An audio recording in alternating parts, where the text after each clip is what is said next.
Hi ಎಲ್ಲರಿಗೂ ನಮಸ್ಕಾರ. Welcome to my channel Shalini Kaipaka. ನಾನು ಇವತ್ತಿನ ವಿಡಿಯೋದಲ್ಲಿ ತುಂಬಾ ಟೇಸ್ಟಿ ಆ್ಯಂಡ್ ಕ್ವಿಕ್ಕಾಗಿ ಮೊಟ್ಟೆ ಕೋಳಿ ಸಾಂಬಾರು ಅಥವಾ ಫಾರಮ್ ಕೋಳಿ ಸಾಂಬಾರನ್ನ ಹೇಗೆ ಮಾಡೋದು ಅಂತ ತೋರಿಸ್ತಾ ಇದ್ದೀನಿ. ನಾನು ಮಾಡೋ ರೀತಿ ನೀವು ಒಂದ್ಸಲ ಟ್ರೈ ಮಾಡಿ. ಟೇಸ್ಟ್ ಮಾತ್ರ ತುಂಬಾ ಚೆನ್ನಾಗಿರುತ್ತೆ. ಪದೇ ಪದೇ ಇದೇ ರೀತಿ ಮಾಡ್ತೀರಾ ಅಷ್ಟು ರುಚಿಯಾಗಿರುತ್ತೆ. ಎಲ್ರಿಗೂ ಕೂಡ ಇಷ್ಟ ಆಗುತ್ತೆ.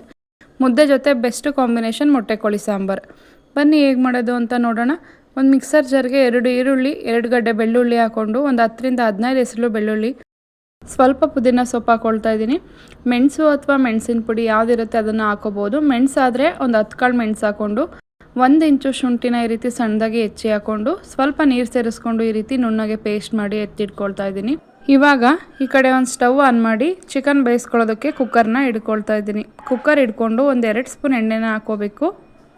ಎಣ್ಣೆ ಹಾಕೊಂಡಾದ್ಮೇಲೆ ರುಬ್ಬಿಟ್ಕೊಂಡಿರೋವಂಥ ಮಸಾಲಾನ ಹಾಕ್ಕೊಳ್ತಾ ಇದ್ದೀನಿ. ಎಣ್ಣೆ ಜಾಸ್ತಿ ಸೇರಿಸ್ಕೊಬಿಡಿ, ಚಿಕನಲ್ಲೇ ಎಣ್ಣೆ ಅಂಶ ಇರುತ್ತೆ. ಸ್ವಲ್ಪ ಅರಿಶಿನದ ಪುಡಿ, ಸ್ವಲ್ಪ ಉಪ್ಪು ಹಾಕ್ಕೊಂಡು ಚೆನ್ನಾಗಿ ಒಂದ್ಸಲ ಮಿಕ್ಸ್ ಮಾಡ್ಕೋಬೇಕು. ಉಪ್ಪು ನೋಡಿ ಹಾಕ್ಕೊಳ್ಳಿ, ಆಮೇಲೆ ಬೇಕಾದರೆ ಹಾಕ್ಕೊಳ್ಳೋದಿರುತ್ತೆ.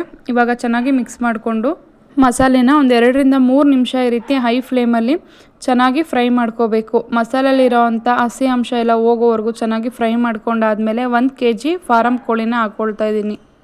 1-2 ಸಲ ಚೆನ್ನಾಗಿ ತೊಳೆದು ಚಿಕನ್ನ ಸೇರಿಸ್ಕೊಳ್ತಾ ಇದ್ದೀನಿ. ಚಿಕನ್ ಸೇರಿಸ್ಕೊಂಡು ಚೆನ್ನಾಗಿ ಒಂದ್ಸಲ ಈ ರೀತಿ ಮಸಾಲೆಯಲ್ಲಿ ಮಿಕ್ಸ್ ಮಾಡ್ಕೋಬೇಕು. ನೋಡಿ ಈ ರೀತಿ ಚೆನ್ನಾಗಿ ಮಸಾಲೆ ಎಲ್ಲ ಮಿಕ್ಸ್ ಆದಮೇಲೆ ಚಿಕನ್ಗೆ ಮಸಾಲೆ ಎಲ್ಲ ಹೊಂದ್ಕೊಂಡಾದ್ಮೇಲೆ ಇದನ್ನು ನೀರಿನ ಅಂಶ ಬಿಡೋವರೆಗೂ, ಚಿಕನಲ್ಲಿರೋವಂಥ ನೀರಿನ ಅಂಶ ಬಿಡೋವರೆಗೂ ಬೇಯಿಸ್ಕೋಬೇಕು. ಚಿಕನಲ್ಲಿರೋವಂಥ ನೀರಿನ ಅಂಶ ಬಿಟ್ಟು ಸ್ವಲ್ಪ ಎಣ್ಣೆ ಅಂಶ ಬಿಡೋವರೆಗೂ, ಅದರಲ್ಲಿರೋ ಹಸಿ ಸ್ಮೆಲ್ ಹೋಗೋವರೆಗೂ ಚೆನ್ನಾಗಿ ಮಧ್ಯ ಮಿಕ್ಸ್ ಮಾಡಿಕೊಂಡು ಒಂದು 6ರಿಂದ 7 ನಿಮಿಷನಾದ್ರೂ ಬೇಯಿಸ್ಕೋಬೇಕು. ಇವಾಗ ನೋಡಿ 5 ನಿಮಿಷ ಆಗಿದೆ. ಚೆನ್ನಾಗಿ ನೀರಿನ ಅಂಶ ಎಲ್ಲ ಬಿಟ್ಟಿದೆ. ಚಿಕನ್ಗೂ ಕೂಡ ಮಸಾಲ ಎಲ್ಲ ಹಿಡ್ದಿದೆ. ಇವಾಗ ಅಚ್ಕಾರದ ಪುಡಿನ ಸೇರಿಸ್ಕೊಳ್ತಾ ಇದ್ದೀನಿ. ನಾನಿಲ್ಲಿ ಕಾಶ್ಮೀರಿ ರೆಡ್ ಚಿಲ್ಲಿ ಪೌಡರ್ನ 1.5 ಸ್ಪೂನ್ ಸೇರಿಸ್ಕೊಂಡಿದ್ದೀನಿ. ನಾರ್ಮಲ್ ಚಿಲ್ಲಿ ಪೌಡರ್ನ 1 ಸ್ಪೂನ್ ಸೇರಿಸ್ಕೊಂಡಿದ್ದೀನಿ. 2 ಸ್ಪೂನ್ ಧನಿಯಾದ ಪುಡಿನ ಸೇರಿಸ್ಕೊಳ್ತಾ ಇದ್ದೀನಿ. ನೀವು ಖಾರ ಕನ್ಸಿಸ್ಟೆನ್ಸಿ ಮತ್ತು ಸಾಂಬಾರು ಕನ್ಸಿಸ್ಟೆನ್ಸಿ ನೋಡಿಕೊಂಡು ಸೇರಿಸ್ಕೊಳ್ಳಿ. ಇವಾಗ ಖಾರದ ಪುಡಿ ಮತ್ತು ಧನಿಯಾದ ಪುಡಿ ಹಾಕಿದ್ಮೇಲೆ ಚೆನ್ನಾಗಿ ಈ ರೀತಿ ಚಿಕನ್ಗೆ ಹೊಂದ್ಕೊಳ್ಳೋ ಥರ ಚೆನ್ನಾಗಿ ಮಿಕ್ಸ್ ಮಾಡ್ಕೋಬೇಕು. ಮಿಕ್ಸ್ ಮಾಡಿಕೊಂಡು ಒಂದು 2 ನಿಮಿಷ ಮೀಡಿಯಮ್ ಫ್ಲೇಮಲ್ಲಿ ಫ್ರೈ ಮಾಡ್ಕೋಬೇಕು. ಸ್ವಲ್ಪ ಎಣ್ಣೆ ಅಂಶ ಬಿಡೋವರೆಗೂ ಫ್ರೈ ಮಾಡ್ಕೋಬೇಕು. ಇವಾಗ ನೀರನ್ನು ಸೇರಿಸ್ಕೊಳ್ತಾ ಇದ್ದೀನಿ. ಚಿಕನ್ ಬೇಯೋದಕ್ಕೆ ಬೇಕಾದಷ್ಟು ನೀರನ್ನು ಸೇರಿಸ್ಕೋಬೇಕು. ನೀರು ಸೇರಿಸ್ಕೊಂಡು ಚೆನ್ನಾಗಿ ಒಂದ್ಸಲ ಮಿಕ್ಸ್ ಮಾಡ್ಕೊಂಡಾದ್ಮೇಲೆ ಮಿನಿಮಮ್ ಅಂದರೂ ಒಂದು 4ರಿಂದ 5 ವಿಷಲಾದರೂ ಹಾಕಿಸ್ಕೋಬೇಕು. 4ರಿಂದ 5 ವಿಷಲ್ ಆಗೋ ಅಷ್ಟರಲ್ಲಿ ನಾವು ಈ ಕಡೆ ಮಸಾಲಾಗೆ ರೆಡಿ ಮಾಡ್ಕೊಳ್ಳೋಣ. ಒಂದು ಮೀಡಿಯಮ್ ಸೈಜ್ದು ಟೊಮೆಟೊ ಹಾಕ್ಕೊಳ್ತಾ ಇದ್ದೀನಿ. ಒಂದು ಅರ್ಧ ಕಪ್ಪಷ್ಟು ತೆಂಗಿನಕಾಯಿ ತುರಿನ ಹಾಕ್ಕೊಳ್ತಾ ಇದ್ದೀನಿ. ಕಾಯಿ ತುರಿನ ನೀವು ಜಾಸ್ತಿ ಕ್ವಾಂಟಿಟಿಲಿ ಮಾಡೋದಾದರೆ ಜಾಸ್ತಿ ಕ್ವಾಂಟಿಟಿ ಸೇರಿಸ್ಕೊಳ್ಳಿ. ಒಂದು 3/4 ಸ್ಪೂನಷ್ಟು ಗಸಗಸೆ, 1.5 ಸ್ಪೂನಷ್ಟು ಕಡಲೆ ಹಾಕ್ಕೊಳ್ತಾ ಇದ್ದೀನಿ. ಕಡಲೆ ಹಾಕೋದ್ರಿಂದ ಸಾಂಬಾರು ಸ್ವಲ್ಪ ಗಟ್ಟಿ ಬರುತ್ತೆ.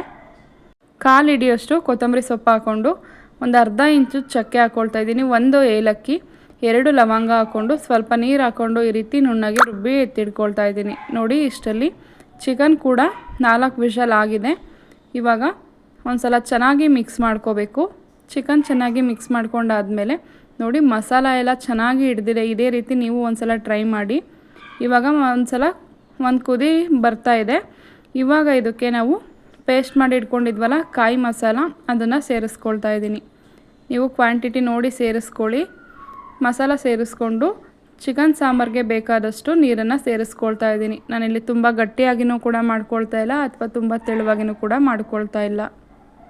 ಇವಾಗ ಸಾಂಬಾರಿಗೆ ಬೇಕಾದಷ್ಟು ನೀರನ್ನು ಸೇರಿಸ್ಕೊಂಡು ಚೆನ್ನಾಗಿ ಒಂದ್ಸಲ ಮಿಕ್ಸ್ ಮಾಡ್ಕೊಳ್ತಾ ಇದ್ದೀನಿ. ನೋಡಿ ನಾನು ಈ ಕನ್ಸಿಸ್ಟೆನ್ಸಿಲಿ ಸಾಂಬಾರನ್ನ ಮಾಡ್ಕೊಳ್ತಾ ಇದ್ದೀನಿ. ತುಂಬ ತೆಳುವಾಗಿಯೂ ಕೂಡ ಮಾಡ್ಕೊಂಡಿಲ್ಲ, ನಾರ್ಮಲಾಗಿ ಮಾಡಿಕೊಂಡು ಸ್ವಲ್ಪ ಉಪ್ಪನ್ನ ಸೇರಿಸ್ಕೊಳ್ತಾ ಇದ್ದೀನಿ. ರುಚಿ ನೋಡಿ ಉಪ್ಪನ್ನ ಸೇರಿಸ್ಕೊಳ್ಳಿ. ಮೊದಲೇ ಕೂಡ ಉಪ್ಪು ಹಾಕಿರ್ತೀವಿ. ಇವಾಗ ಒಂದು ಕುದಿ ಬರೋ ಟೈಮಲ್ಲಿ ಮೊಟ್ಟೆನ ಸೇರಿಸ್ಕೊಳ್ತಾ ಇದ್ದೀನಿ. ಮೊಟ್ಟೆ ಸೇರಿಸ್ಕೊಂಡು ಮಿಕ್ಸ್ ಮಾಡೋಕ್ಕೆ ಹೋಗಬಾರ್ದು. ಮತ್ತು ಒಂದು 2 ವಿಷಲ್ ಹಾಕಿಸ್ಕೊಳ್ತಾ ಇದ್ದೀನಿ. ಇವಾಗ 2 ವಿಷಲ್ ಆಗಿದೆ. ಚಿಕನ್ ಕೂಡ ತುಂಬಾ ಚೆನ್ನಾಗಿ ಸಾಫ್ಟಾಗಿ ಬೆಂದಿದೆ. ಕುಕ್ಕರ್ ಲಿಡ್ ಓಪನ್ ಮಾಡಿ ತೋರಿಸ್ತಾ ಇದ್ದೀನಿ. ಸಾಂಬಾರು ಕನ್ಸಿಸ್ಟೆನ್ಸಿ ಕೂಡ ತುಂಬಾ ಚೆನ್ನಾಗಿದೆ. ಟೇಸ್ಟು ಕೂಡ ಅದೇ ರೀತಿ ತುಂಬಾ ಚೆನ್ನಾಗಿದೆ. ನೋಡಿ ಎಷ್ಟು ಈಸಿ ಆ್ಯಂಡ್ ಕ್ವಿಕ್ಕಾಗಿ ಆ್ಯಂಡ್ ಟೇಸ್ಟಿಯಾಗಿ ಚಿಕನ್ ಸಾಂಬಾರನ್ನ ಮಾಡೋದನ್ನು ತೋರಿಸಿದ್ದೀನಿ. ಇದೇ ರೀತಿ ನೀವು ಟ್ರೈ ಮಾಡಿ ಟೇಸ್ಟಿಯಾಗಿ ಬಂತು ಅಂತ ಕಮೆಂಟ್ ಮಾಡೋದನ್ನು ಮರಿಬೇಡಿ. ದಯವಿಟ್ಟು ಹೊಸ್ದಾಗಿ ನೋಡ್ತಿರೋರೆಲ್ಲ ಶಾಲಿನಿ ಕೈಪಾಕ ಯೂಟ್ಯೂಬ್ ಚಾನಲ್ನ ಸಬ್ಸ್ಕ್ರೈಬ್ ಮಾಡ್ಕೊಳ್ಳಿ. ಎಲ್ಲರೂ ಸಪೋರ್ಟ್ ಮಾಡಿ. ವಿಡಿಯೋ ಇಷ್ಟ ಆದರೆ ವಿಡಿಯೋಗೆ ಲೈಕ್ ಮಾಡಿ, ಫ್ರೆಂಡ್ಸ್ ಫ್ಯಾಮಿಲಿ ಜೊತೆ ಶೇರ್ ಮಾಡಿ. Thank you all.